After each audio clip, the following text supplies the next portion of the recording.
book of Mark, chapter 7, verses 31 to 37. Then he returned from the region of Tyre and went by way of Sidon towards the Sea of Galilee.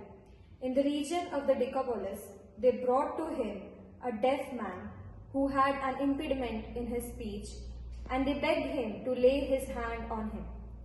He took him aside in private, away from the crowd, and put his fingers into his ears, and he spat and touched his tongue.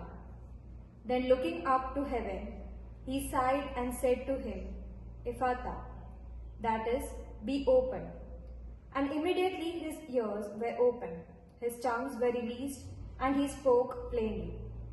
Then Jesus ordered them to tell no one, but the more he ordered them, the more zealously they proclaimed it. They were as astounded beyond measure, saying, He has done everything well. He even makes the deaf to hear and the mute to speak. This is the word of the Lord. Thanks be to God. ક્રિસ્મા બેનું આ ઘટના માત્ર ને માત્ર માર્કના ગ્રંથમાં આપણને જોવા મળે છે.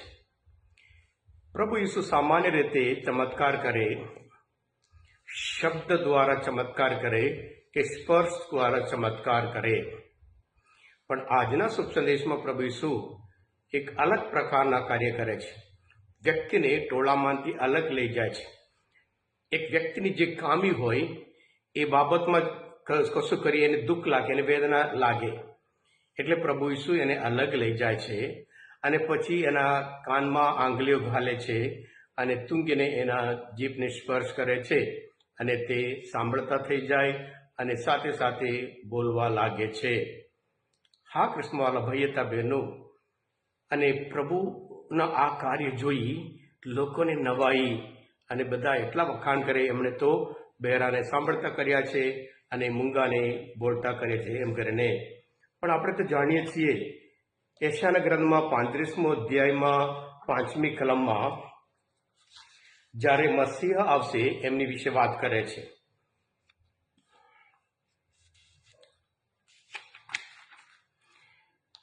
ત્યારે અંતજનોની આંખો ઉઘડી જશે, બહેરાના કાન ખુલી જશે, ત્યારે લોલા હરણાની જેમ ઠેકતા મારશે અને મૂંગાની જીભ હર્ષથી ગાવા માંડશે. એમ કરીને મસીહા જે ચમત્કાર કરવાના હોય એ બધી વાત યશાયા વર્ષો પહેલા કહી રાખ્યું હતું.